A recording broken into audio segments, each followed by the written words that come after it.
नमस्कार, मैं हूं आपके साथ प्रगति और आप देख रहे हैं टोटल टीवी। खबरों की शुरुआत करेंगे बड़ी खबर के साथ, जहां अंबाला कैंट से बीजेपी उम्मीदवार अनिल विज जीत गए हैं। निर्दलीय उम्मीदवार चित्रा सरवाल को हराया गया है। बता दें कि निर्दलीय उम्मीदवार चित्रा सरवाला को हरा दिया है। डबवाली से इनेलो उम्मीदवार आदित्य देवीलाल जीत गए हैं। वहीं कांग्रेस के अमित सिहाग को हराया गया है। नारनौत से कांग्रेस उम्मीदवार जस्सी पेटवार जीत गए हैं। तो बड़ी खबर लगातार अपने दर्शकों को बता रहे हैं, जहां बीजेपी के कैप्टन अभिमन्यु को हराया है।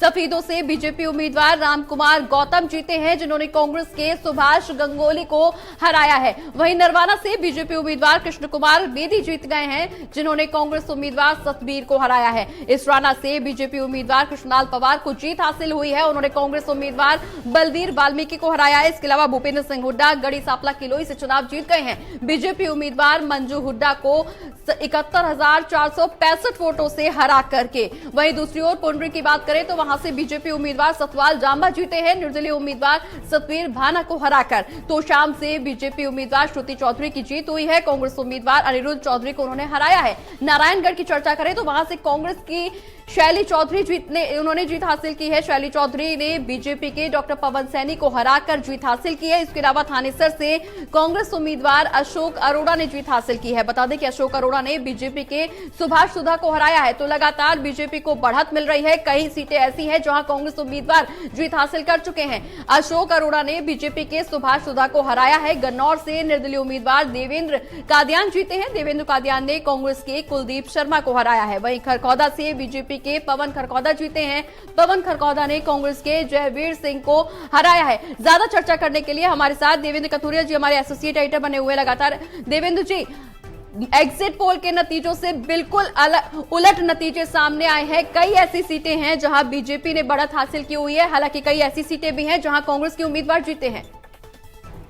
देखिए प्रगति, बीजेपी के लिए बहुत बड़ी जीत है। मैं तो ये कहूंगा बतौर जर्नलिस्ट कमाल हो गया। बीजेपी ने नहीं सोचा था, ना किसी ने सोचा था कि बीजेपी इस तरीके से जीत सकती है, शानदार तरीके से। लेकिन ये भी सच है कि 7 मंत्री चुनाव हार गए हैं जी। 7 मंत्री बीजेपी सरकार के, नायब सैनिक सरकार के 7 मंत्री चुनाव हारे हैं। हालांकि महिपाल ढांडा जीत रहे हैं, ये भी मंत्री थे पानीपत से। तो कुल मिलाकर सुभाष सुधा जो थे थानेसर से, और अशोक अरोड़ा कांग्रेस के जीते, सुभाष सुधा हैट्रिक पर थे। ठीक ऐसे ही महिपाल भी मंत्री थे, जो सुभाष सुधा भी मंत्री थे थानेसर से। अशोक अरोड़ा कांग्रेस ने उनको हराया है और वो हैट्रिक पर थे। इधर पानीपत ग्रामीण में बहुत कड़ा मुकाबला था। महिपाल ढांडा हैट्रिक पर थे, लेकिन इनकी हैट्रिक लग गई है। ये भी मंत्री थे, मतलब कार्यवाहक तो थे ये भी, जब तक नई मंत्रिमंडल गठन नहीं था। तो कुल मिलाकर बीजेपी की एक बड़ी जीत। आप देखिए हरियाणा की राजनीतिक इतिहास में जी एक बड़ी जीत दर्ज हुई है और एक रिकॉर्ड भी बना है कि कोई भी पार्टी, कोई भी सरकार तीसरी बार रिपीट नहीं हुई। ये रिकॉर्ड अब बीजेपी के नाम हुआ है। ठीक वैसे जैसे मोदी जी की तीसरी बार सरकार केंद्र में बनी है, तो हरियाणा में तीसरी बार बीजेपी की सरकार बनी है। बिल्कुल देवेंद्र जी, कल भी हम इस बात को लेकर के चर्चा कर रहे थे। इतिहास ये भी रहा है कि केंद्र में जिसकी सरकार रही है, हरियाणा में भी उसी पार्टी ने सरकार बनाई है। हालांकि एग्जिट पोल के नतीजों पर जब चर्चा की जा रही थी तो कांग्रेस पूर्ण बहुमत से सरकार बनाती हुई नजर आ रही थी। कहा यह जा रहा था कि एग्जिट पोल के नतीजों के मुकाबले, एग्जिट पोल के नतीजों के मुताबिक अब इस बार हरियाणा की जनता बदलाव की ओर देख रही है। लेकिन जो वाकई के जो नतीजे सामने आए, जो आज मतगणना हुई, मतगणना के बाद जिस तरह से नतीजे सामने आए, इतिहास एक बार फिर से दोहराया गया। जहां केंद्र की सरकार बीजेपी की, वहीं अब यहां पर एक बार फिर से बीजेपी सत्ता में काबिज होने जा रही है। और इतिहास इस बात का भी कि अभी तो किसी ने भी हैट्रिक नहीं लगाई है, अब बीजेपी हैट्रिक लगाती हुई नजर आ रही है। देखिए आपके सवाल के जवाब में 2 चीजें मैं कहूंगा प्रगति। एक तो ये है कि कांग्रेस मानकर चल रही थी कि जो मुद्दे उसने उठाए हैं, बेरोजगारी का, किसानों वाला मुद्दा, महिला पहलवानों वाला मुद्दा, और उसके अलावा प्रॉपर्टी आईडी, परिवार पहचान पत्र भी लोग तंग हैं। तो एक मतलब एक बड़े हथियार के रूप में कांग्रेस मान रही थी कि हथियार हमारे चलेंगे और सरकार के खिलाफ एंटी इनकम्बेंसी है। चेंज वाला फैक्टर भी था, युवाओं का मामला, किसानों का, महिला पहलवानों का, जवानों का, अग्निवीर वाला। कांग्रेस मानकर चली थी कि सरकार के खिलाफ एंटी इनकम्बेंसी है, सत्ता विरोधी रुझान है लोगों में। तो मेरे को लगता है ओवर कॉन्फिडेंट हो रही थी कांग्रेस को। लग रहा था कांग्रेस नेताओं को, कार्यकर्ताओं के सरकार बन रही है। और ऊपर से एग्जिट पोल्स जिस तरह से आए, उससे उन्होंने पक्का मान लिया कि कांग्रेस की सरकार आ रही है। लेकिन यही कांग्रेस से चूक हो गई।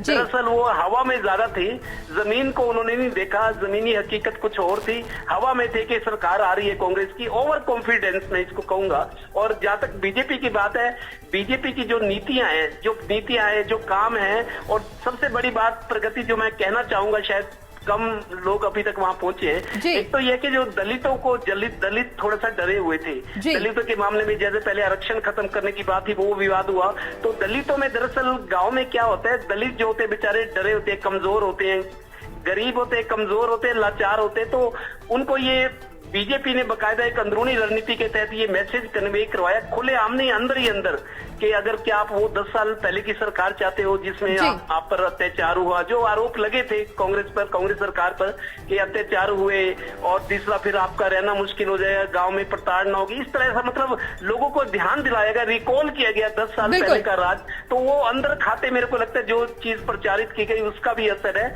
और एक बात मैं ये कहूंगा, हरियाणा के जो बीजेपी लीडर है, मनोहर लाल है, नायब सिंह सैनी है, और नेता है, मंत्री है, वो मेरे को लगता है एंटी इनकम्बेंसी से डरे हुए थे, बिल्कुल डरे हुए थे। वो मान रहे थे कि 20-25 कैमरे के आगे नहीं, लेकिन 20-25 सीटें मानकर चल रहे थे, वो संभाल नहीं पा रहे थे परिस्थिति को। लेकिन मैं ये कहूंगा सेंट्रल जो लीडरशिप है, प्रधानमंत्री 4 बार आए, अमित शाह 3 बार आए, योगी आदित्यनाथ, राजनाथ सिंह, जेपी नड्डा और मध्य प्रदेश के मुख्यमंत्री भी हरियाणा प्रचार में आए थे।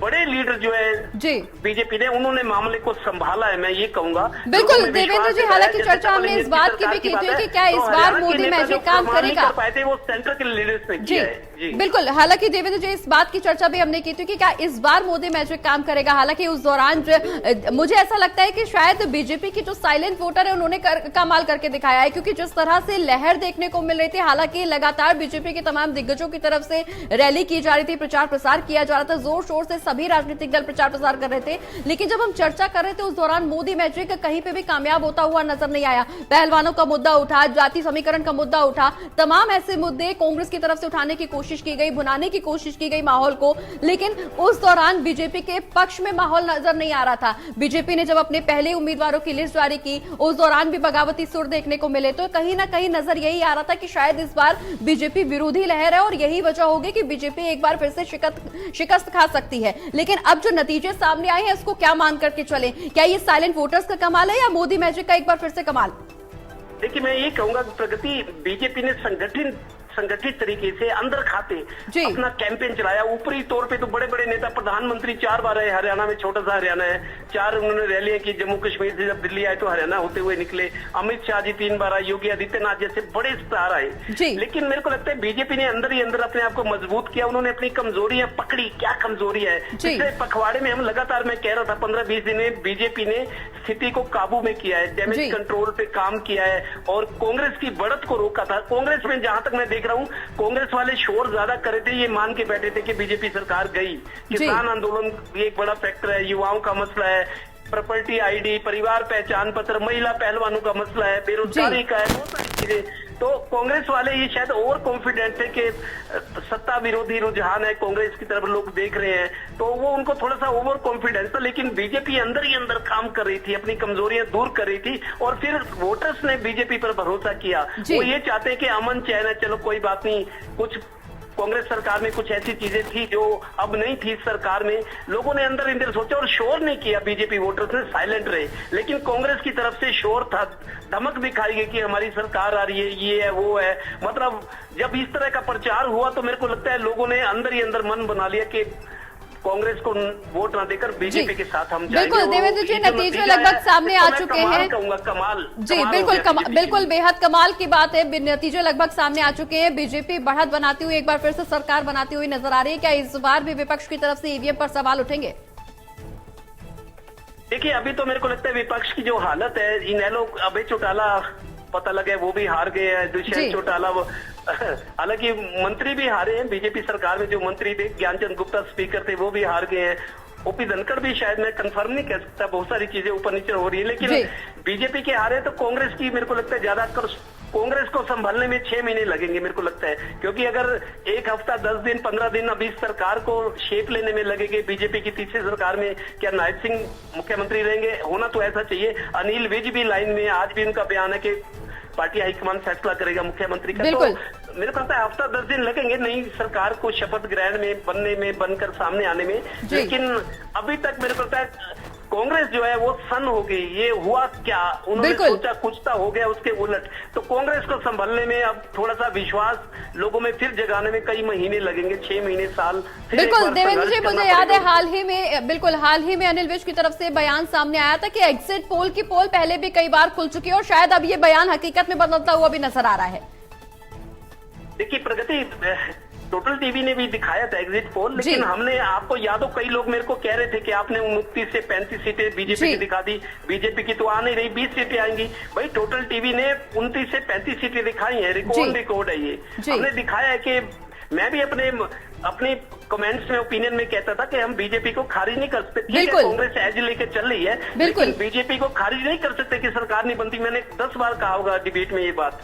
तो टोटल टीवी ने दिखाया अपने एग्जिट पोल में कि 29 से 35 सीटें बीजेपी को आती दिख रही हैं। तो 35 से भी पार हो गए, क्योंकि लोगों का ओवरवेलमिंग रिस्पॉन्स, ओवरवेलमिंग सपोर्ट मिला है, मतलब उम्मीद से ज्यादा मिला है। तो 35 सीट तो टोटल टीवी भी लगातार दिखा रहा था कि 29 से 35, और किसी ने नहीं दिखाई। लोग मेरे को कह रहे थे कि आपने 35 सीटें दिखा दी, उनको इतराज हो रहा था, लेकिन अब देखिए 35 से भी आगे निकल गई है।